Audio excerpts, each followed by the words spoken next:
سامعین محترم، میرے عزیز دوستوں، بزرگوں، نوجوان ساتھیوں، ربیع الاول کا برکتوں اور سعادتوں والا مہینہ چل رہا ہے اور گزشتہ 3 جمعوں سے نبی علیہ الصلاۃ والسلام کی سیرت کے مختلف پہلو بیان ہو رہے ہیں۔ آج بھی نبی علیہ الصلاۃ والسلام کی سیرت ہی کا ایک پہلو بیان ہوگا۔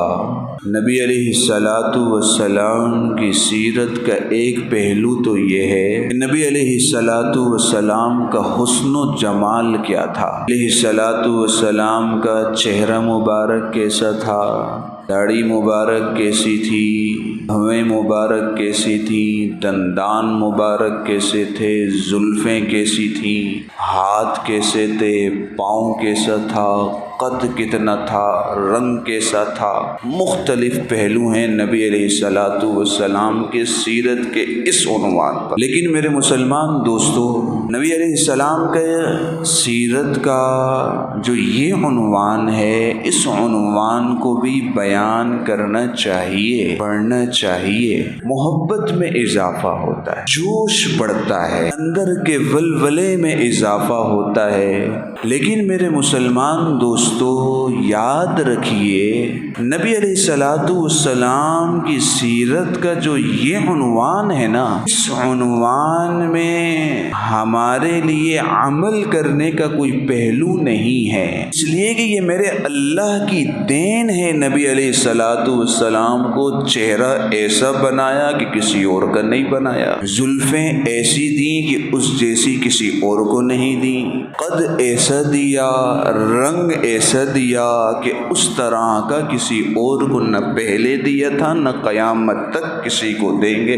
لیکن میرے مسلمان دوستوں، نبی علیہ الصلاۃ والسلام کی سیرت کا ایک عنوان اس سے تھوڑا سا ہٹ کر ہے، اور اس عنوان پر عمل کرنے کے لیے ہمارے پاس بہت کچھ ہے۔ اسی عنوان کی طرف اللہ رب العزت نے قرآن مجید میں رہتی دنیا کے امتیوں کو متوجہ فرمایا۔ اللہ رب العزت ارشاد فرما رہے ہیں، لَقَدْ كَانَ لَكُمْ فِي رَسُولِ اللَّهِ أُسْوَةٌ حَسَنَةٌ، تمہارے لیے زندگی گزارنے کا بہترین نمونہ وہ اللہ کے رسول ہیں۔ مَنْ كَانَ يَرْجُو اللَّهَ وَالْيَوْمَ الْآخِرَ، ہر اس شخص کے لیے بہترین نمونہ ہے جو اللہ پر اور آخرت کے دن پر ایمان رکھتا ہے، مومن ہے۔ اب میرے مسلمان دوستوں، یہ آیت اور اس کا ترجمہ ہم نے بہت مرتبہ سنا۔ نبی علیہ الصلاۃ والسلام کی ذات اقدس ہمارے لیے ایک بہترین نمونہ ہے، لیکن وہ ہے کیسی؟ نبی علیہ الصلاۃ والسلام کی زندگی کے ہر پہلو جو نبی علیہ الصلاۃ والسلام نے اختیار کیا، ہر پہلو امتی کے لیے مشعل راہ ہے، کامیابی کی 100% گارنٹی ہے۔ لیکن سوال یہ ہے کہ ہم تو صرف یہ پڑھ لیتے ہیں لَقَدْ كَانَ لَكُمْ فِي رَسُولِ اللَّهِ أُسْوَةٌ حَسَنَةٌ، کہ تمہارے لیے نبی علیہ الصلاۃ والسلام کی زندگی بہترین نمونہ ہے۔ ارے ہے کیا؟ نبی علیہ الصلاۃ والسلام کے اخلاق کیسے، نبی علیہ الصلاۃ والسلام کی معاشرت کیسی، نبی علیہ الصلاۃ والسلام کے معاملات کیسے، نبی علیہ الصلاۃ والسلام کے بچوں کے ساتھ رویہ کیسا، بڑوں کے ساتھ رویہ کیسا، نبی علیہ الصلاۃ والسلام بحیثیت امام کیسے، نبی علیہ الصلاۃ والسلام بحیثیت شوہر کیسے، نبی علیہ الصلاۃ والسلام بحیثیت معلم کیسے، یہ مختلف عنوانات ہیں نبی علیہ الصلاۃ والسلام کی سیرت کے اس پہلو کے۔ میرے مسلمان دوستو، وقت مختصر ہے، ان تمام پہلوؤں میں سے چیدہ وہ نکات بیان کروں گا جن نکات کو ہم اپنی زندگی میں شامل کر کے اپنی زندگی کے لمحات کو خوشگوار بنا سکتے ہیں، جن اصولوں سے واقفیت حاصل کر کے اور ان اصولوں پر عمل پیرا ہو کر ہم اپنی زندگی کو نبی علیہ الصلاۃ والسلام والی زندگی کی طرح بنا سکتے ہیں، چند سیدھا اصول بیان کروں گا۔ سب سے پہلا اصول، میرے نبی علیہ الصلاۃ والسلام کا عقیدہ کیسا تھا؟ بنیاد ہے نا عقیدہ، ہر شے کی بنیاد عقیدہ ہے۔ عقیدہ درست ہے، یہ بنیاد، اوپر جو عمارت بناؤ گے وہ کامیاب۔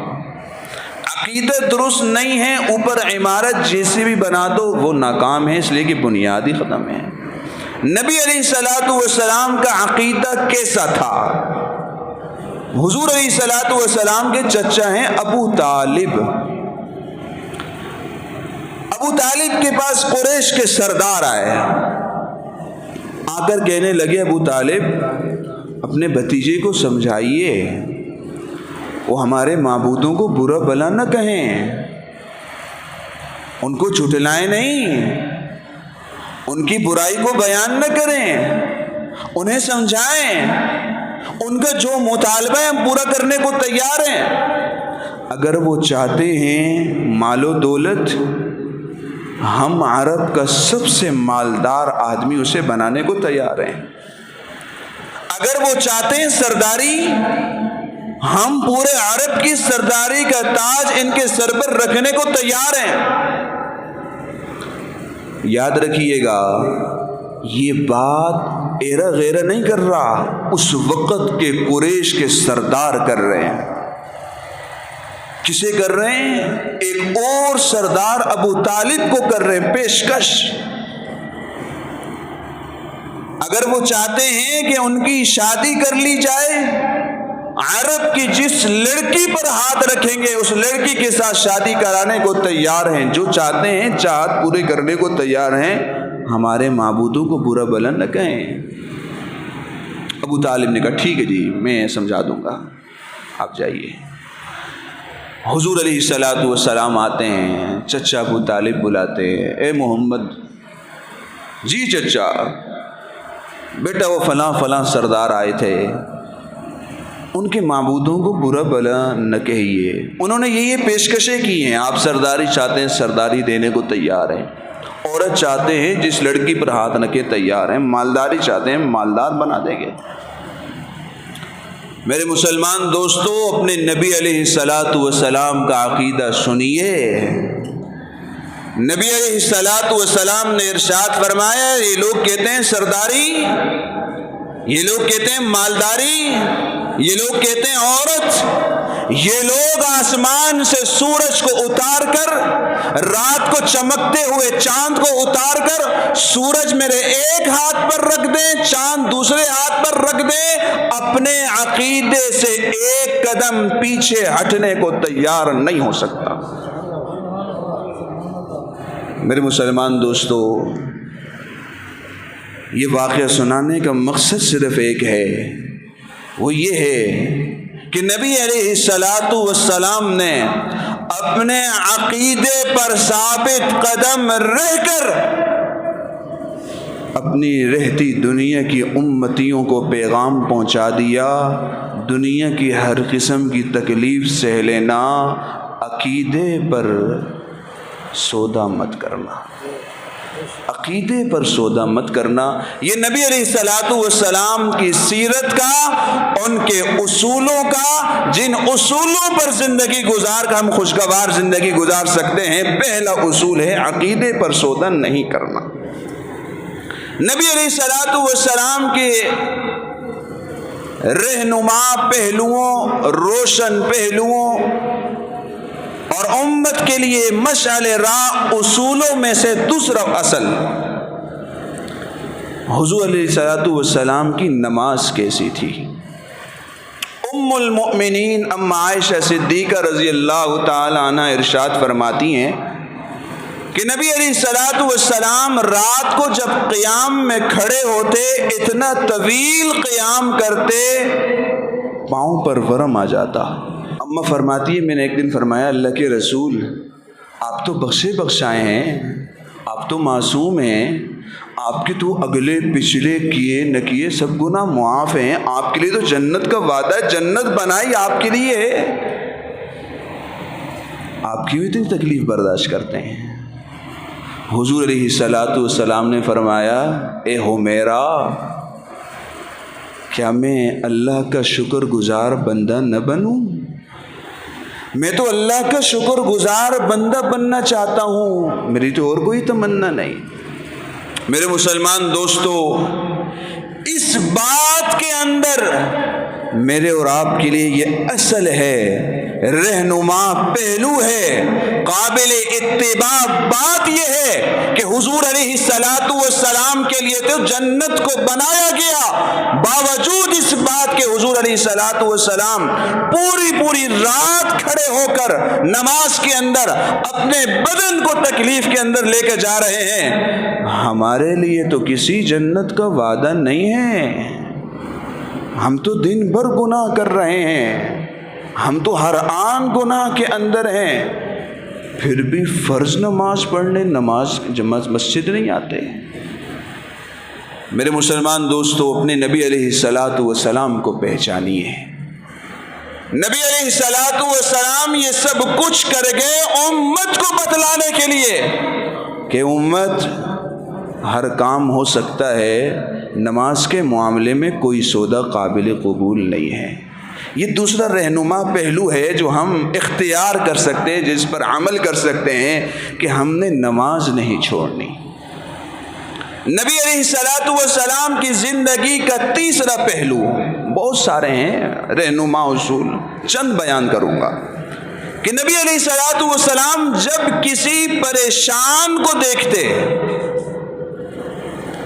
حضور علیہ الصلاۃ والسلام یوں سمجھتے کہ یہ پریشانی اس کی نہیں، میری ہے۔ ایک مرتبہ حضور علیہ الصلاۃ والسلام کے پاس سنن نسائی کی روایت ہے کہ صحابہ کرام کا ایک وفد آیا، چند صحابہ کرام کی صورت میں، بدن پر لباس ہے لیکن پیوند لگا ہوا، چہرے سے کئی دن کی بھوک آیا ہے، پریشانی کے آثار نمایاں ہیں، فقر و فاقہ نظر آ رہا ہے۔ حضور علیہ الصلاۃ والسلام کے پاس آئے اور آ کر اللہ کے رسول صلی اللہ علیہ وسلم کے سامنے اپنی پریشانی کا تذکرہ کیا۔ اذان کا وقت تھا، حضرت بلال سے فرمایا بلال کھڑے ہو، اذان دو۔ اذان دی گئی، صحابہ کرام جمع ہو گئے، نبی علیہ الصلاۃ والسلام کھڑے ہو کے خطبہ دیا کہ بھئی ہاں، کون ہے جو اللہ کے مہمانوں کی خدمت کے لیے اپنی جان مال سب کچھ پیش کرے؟ حضور اعلان کریں اور صحابہ کرام پیچھے ہٹ جائیں، ہو نہیں سکتا تھا، سب اٹھ کر گئے۔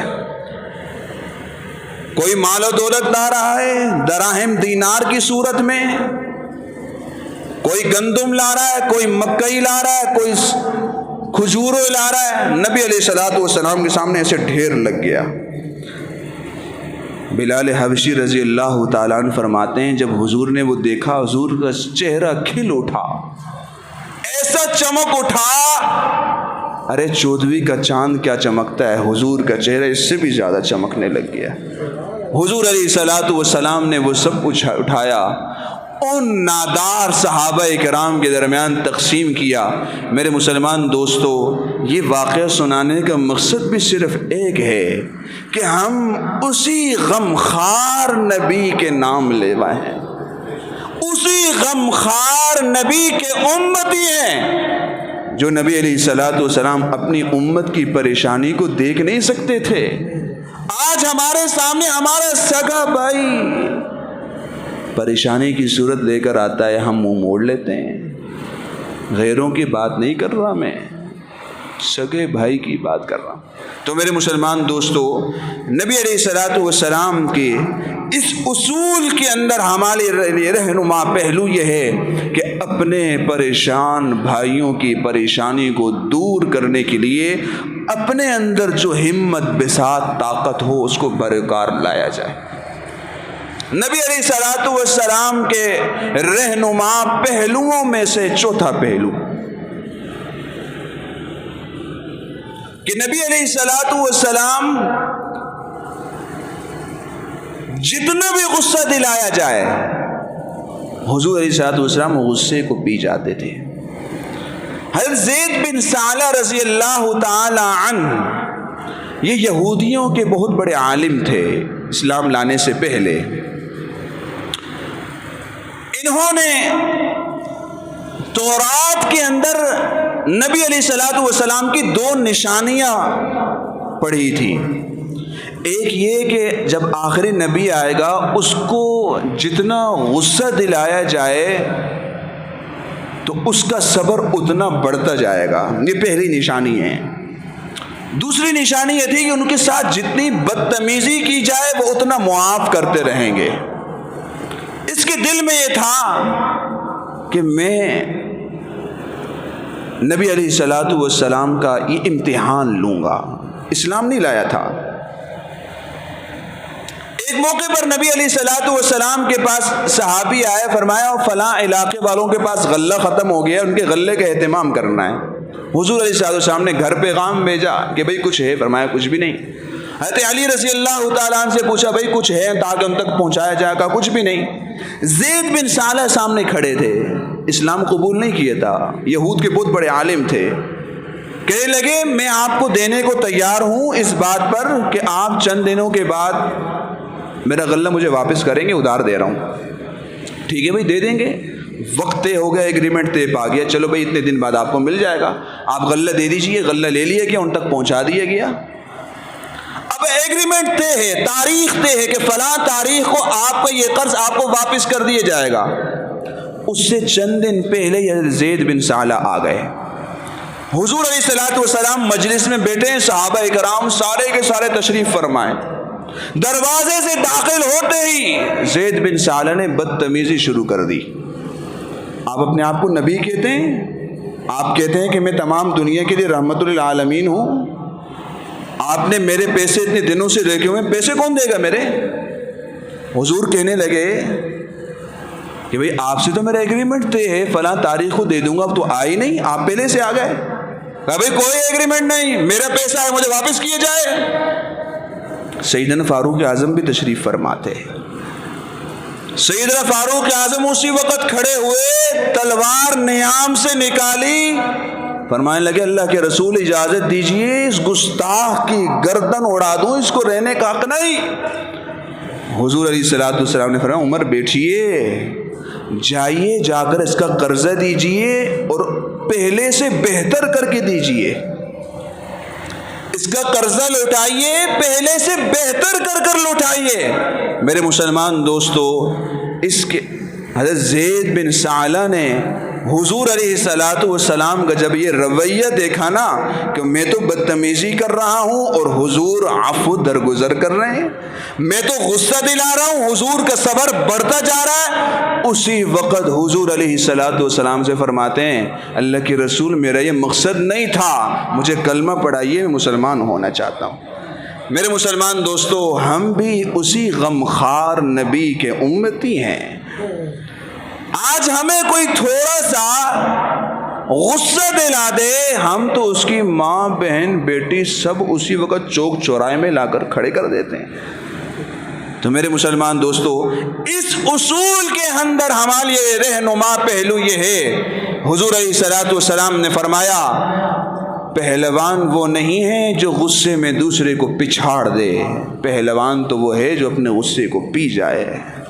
ہم حضور کے پہلوان بننا چاہتے ہیں تو میرے مسلمان دوستو، غصہ آتا ہے، انسان کو آتا ہے، لیکن اس غصے کا تقاضا یہ ہے کہ اس غصے کو پی لیا جائے، اس غصے کو پی لیا جائے۔ یہ رہنما پہلو ہے۔ نبی علیہ الصلوۃ والسلام کی زندگی کا رہنما پہلو ایک اور بیان کرتا ہوں۔ نبی علیہ الصلوۃ والسلام کا اپنے صحابہ کے ساتھ رویہ کیسا تھا؟ حضور علیہ الصلوۃ والسلام سے اگر کسی کو تکلیف پہنچتی فوراً سے حضور علیہ السلام کہتے مجھ سے بدلہ لے لو بھائی، کیا لے لو؟ بدلہ لے لو۔ امام الانبیاء، سنن ابو داؤد کی روایت ہے کہ انصار کا ایک شخص تھا، اس کی عادت تھی کہ وہ ہر وقت مذاق کرتا تھا۔ کسی مجلس میں آتا تو مجلس کو خوشگوار کر دیتا، کہیں سے گزرتے ایسی بات کہہ دیتا۔ بعض لوگوں کی عادت ہوتی ہے کہ ان کی باتوں کے اندر خوشگواری جھلکتی ہے، گپ شپ جھلکتی ہے۔ تو اس انصاری کی بھی عادت یہ تھی کہ جہاں سے گزرتا گپ شپ مذاق چلتا رہتا۔ ایک مرتبہ مسجد نبوی میں حضور علیہ الصلوۃ والسلام وضو کی تیاری میں مسواک کر رہے ہیں اور یہ آ گیا اور کوئی چٹکلا دے مارا۔ حضور علیہ الصلوۃ والسلام نے بھی وہی مسواک لیا، اس کے پہلو میں سے دبایا، بس کر یار بہت ہو گئی، یہاں پر دبا دیے مسواک سے۔ کہنے لگا اللہ کے رسول اب تو میں آپ سے بدلہ لوں گا، آپ نے تو مجھے مارا ہے مسواک سے۔ اللہ کے رسول صلی اللہ علیہ وسلم نے فوراً مسواک نکالا اور اس کے ہاتھ میں پکڑا دیا، تھما دیا، لو بھائی مجھ سے بدلہ لو۔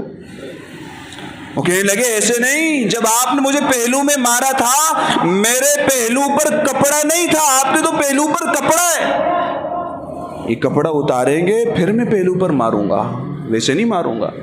اللہ کے رسول صلی اللہ علیہ وسلم نے اپنے پہلو سے کپڑا اتارا، وہ صحابی آیا اور کمر سے چمٹ گیا، چومنے لگ گیا اور کہنے لگا اللہ کے رسول میرا ارادہ آپ سے بدلہ لینے کا نہیں تھا، میری تو آرزو یہ تھی کہ میں اپنے نبی کے جسم سے اپنے جسم کو مس کر لوں تاکہ قیامت کے دن میرے جسم کو جہنم کی آگ نہ چھوئے۔ میرے مسلمان دوستو، اس واقعے کو سنانے کا مقصد بھی ایک ہی ہے کہ ہم سے اگر کہیں زیادتی ہو جائے نا، ہم اپنے نبی سے بڑے نہیں ہیں، امام الانبیاء ہیں، تمام نبیوں کے سردار ہیں، جن کے لیے اس کائنات کو وجود میں لایا گیا وہ ہیں۔ جب وہ اپنے آپ کو بدلہ دینے کے لیے پیش کر سکتے ہیں تو ہم تو ان سے بڑے تو نہیں ہیں نا۔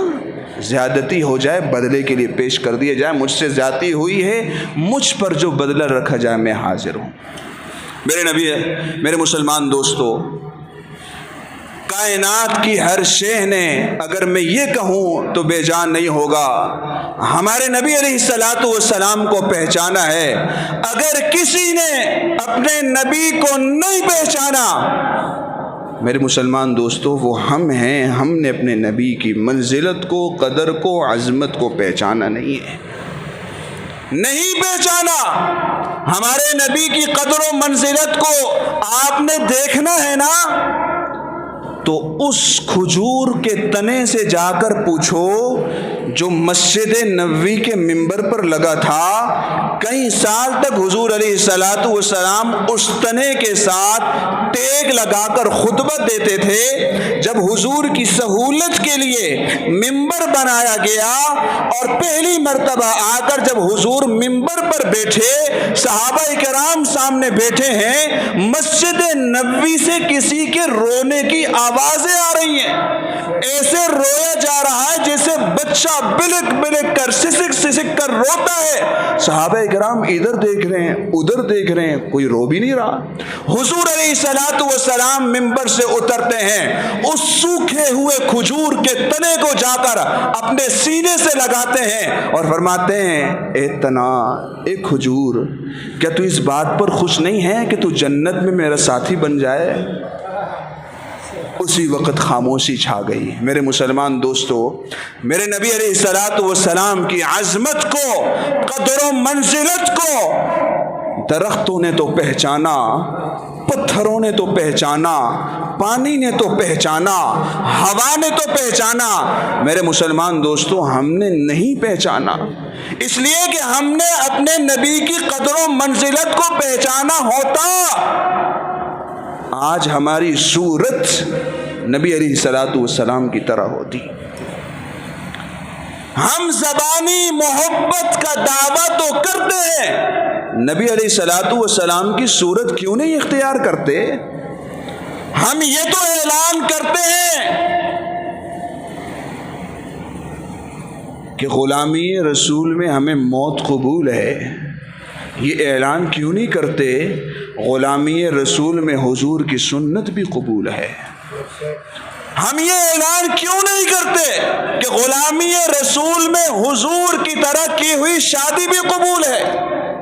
ہم یہ اعلان کیوں نہیں کرتے غلامی رسول میں ہمیں حضور کی طرح کیا ہوا ماتمہ بھی قبول ہے، ہمیں زندگی کا ہر پہلو حضور کی طرح قبول ہے، یہ اعلان کیوں نہیں کرتے؟ اس لیے کہ اس میں ہماری خواہشات کو ٹھیس پہنچتی ہے، ہماری خواہشات کو ٹھیس پہنچتی ہے۔ میرے مسلمان دوستو، کسی کی دل آزاری کرنے کا میرا بالکل بھی ارادہ نہیں ہے، بالکل بھی نہیں۔